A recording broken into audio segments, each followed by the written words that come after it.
안녕하세요, 한 작가입니다. 우선 구독과 좋아요 한 번씩. 오늘 이야기할 주제는 철학과 심리학에 대한 이야기인데요.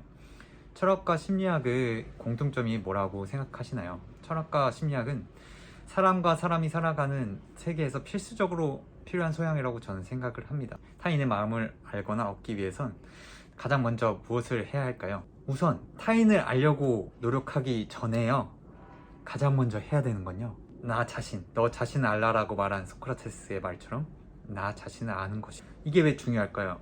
아무리 내가 누군가를 존경하고 사랑을 하려고 해도 나 자신을 먼저 존경하고 사랑하지 않는다면 타인에게, 그러니까 시작도 전에 관계에서 망가질 수밖에 없어요. 어쨌든 나 자신이 건강하지 못한 상태고 누군가를 사랑하거나 누군가에게 도움을 주는 상태인데 나 자신을 돌보지 못한 상태에서 그거를 베푼다? 저는 굉장한 모순이라고 생각합니다. 뿌리는, 그리고 모든 인간관계 시작은 나 자신으로부터 시작합니다. 그래서 철학은 이런 철학을 공부함으로 인해서 나 자신을 좀 더 알아가는 과정이 된다고 저는 생각을 하거든요. 꼭 필요한 소양이라고 생각하고, 심리학 또한 마찬가지죠. 뇌과학, 심리학 다 필요한 이야기라고 생각을 하는데요. 도파민 시스템에 대해서 잘 아시나요? 저도 본 영상에 대해서 잠깐만 얘기를 드리자면, 스탠포드 대학교에서 연구를 했는데 보육원 이제 학교에서 어린 아이들을 대상으로 어떤 아이들을 선정했냐면요, 그림을 자기가 좋아서 그리는 아이들을 일단은 선정을 한 거예요.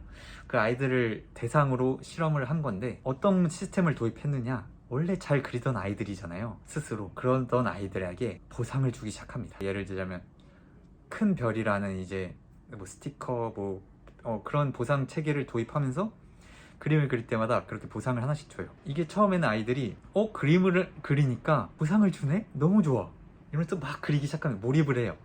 그러다가 여기서 보상을 끊어버립니다. 어떻게 됐을까요?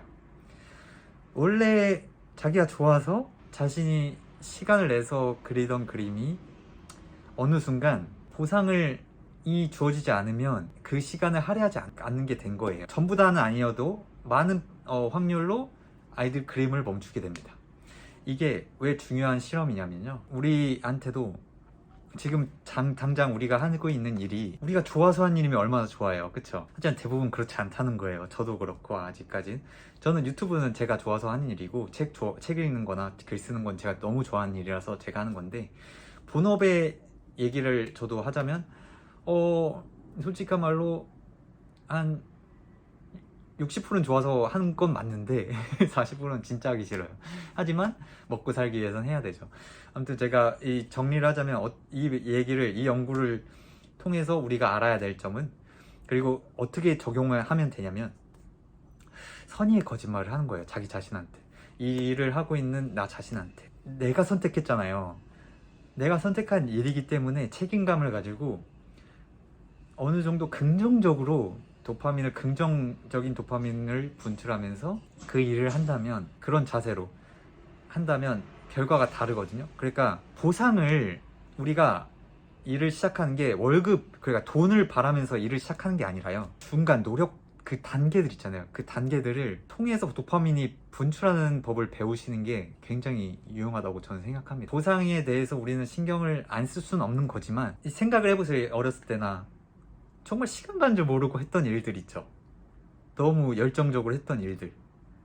그 일들이 나한테 맞는 옷이에요, 어떻게 보면. 근데 어느 순간 어른이 되면서 그런 재미들이 사라지죠.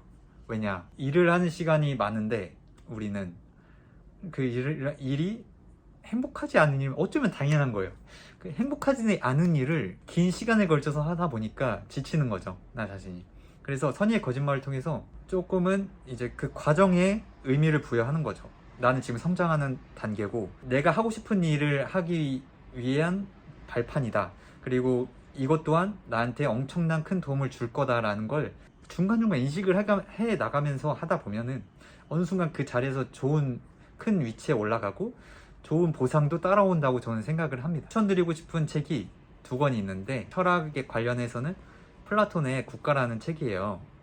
국가라는 책은 소크라테스에 대한 책인데, 플라톤은 소크라테스 제자예요. 스승인 소크라테스가 모함을 당해서 죽임을 당하죠. 그 당시에. 그 죽고 나서의 그 모든 그 소크라테스가 했던 말들, 그런 걸 다 책으로 다 써낸 거예요. 전생에 걸쳐서. 플라톤 자신에 대해서 쓴 책이 없어요. 오로지 자신의 스승의 지혜로움을 널리 알리기 위해서 글을 썼단 말이에요. 이게 엄청 감동적이지 않나요? 저는 그렇게 생각하거든요. 누군가 저를 위해서 제 생애를 다 써준 거예요. 그게 전해져 내려왔고 지금도 읽히죠.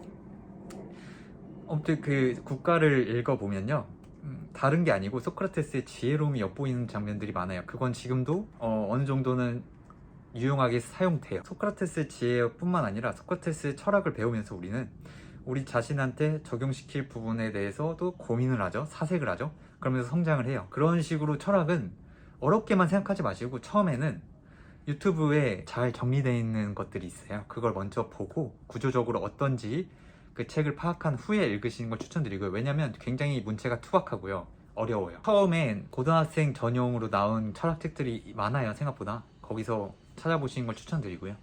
그리고 두 번째 책은 설득의 심리학이라는 책인데, 저도 이제 사업을 하고 있는지라 소비자의 마음을 좀 알아야 되거든요.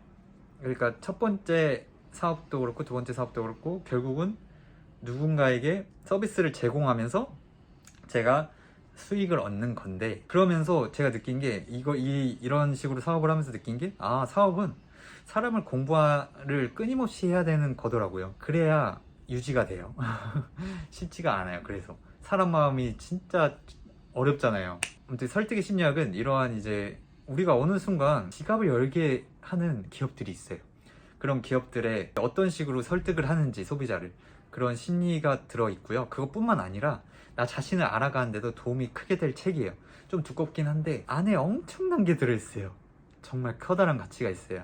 그래서 직장인이시든 뭐 영업을 하시면 더 도움이 되실 거고, 직장생활을 하면서도 아시잖아요. 선배, 뭐 후배, 사람과의 관계에서의 스트레스를 덜 받기 위해서 우리는 노력을 하려고 하는데 참 사람 자체가 성향이 안 맞는 경우는 어쩔 수 없는 거고요. 오늘 소개해드린 두 책 전부 다 나의 말과 행동에 대해 좀 더 객관적으로 바라볼 수 있으면 나 자신을 알아가는데 도움이 크게 되실 책들이라서 추천을 드리고요. 사실상 책을 읽는 행위 자체가 나 자신을 알기 위한 여정이라고 보시면 됩니다. 오늘 이렇게 두 권의 책 소개해드렸고, 요즘 굉장히 덥죠. 진짜 어제는 죽는 줄 알았어요. 어떤 분이 댓글로 이제 안 작가니까 유튜브 이름이 선생님 책이 뭐냐, 그리고 인스타그램 알려달라, 그래서 두 가지에 대해서 궁금증을 가지셔서 말씀을 드리자면, 우선 인스타는 연동을 해놨고요. 그리고 책은 제가 25살 이후, 26살 이후 책을 좀 늦게 좋아하는 케이스예요. 그래서 하루에 막 진짜 쌓아놓고 읽었어요. 저는 도서관에서 살았어요. 주말엔 특히 더 일을 하지 않는 시간은 책을 읽는데 시간을 썼어요. 토론을 하고. 그래서 그 책을 읽으면서 자연스럽게 친구들이나 지인들이 저에게 별명을 붙여준 게 안작가예요. 그래서 안작가 유튜브라고 가볍게 이름을 지었는데 오해의 소지가 생길 위험이 있었네요. 책은 그래도 올해 안으로 한 권 낼 예정이고요. 열심히 준비하고 있어요. 저번 영상이 나쁘지 않게 반응이 좋아서 전 너무 행복하고요. 구독자가 무려 20명이나 늘었습니다. 앞으로 더 좋은 컨텐츠와 영상으로 여러분 찾아뵙겠습니다. 더운 날씨에 수분 보충 잘 하시고 건강관리 잘 하시기 바랍니다. 남은 한 주도 힘내시고 구독과 좋아요 한 번씩 부탁드리겠습니다. 감사합니다. 너 자신을 알라라는 유명한 남긴 소크라테스의 말은 전해지며 떠돌던 말이었지만, 시간이 흘러 비로소 소크라테스가 내뱉으며 긴 여정을 마치고 소크라테스가 한 말로 정의되어 내려져 오죠. 이렇듯 말 한마디는 어떤 사람이 했는지에 따라 다르며 전혀 지혜롭지 못한 사람이 했다면, 혹은 훨씬 슬기로운 말을 하는 사람이 했다면 명언의 출처는 달라졌을 거예요.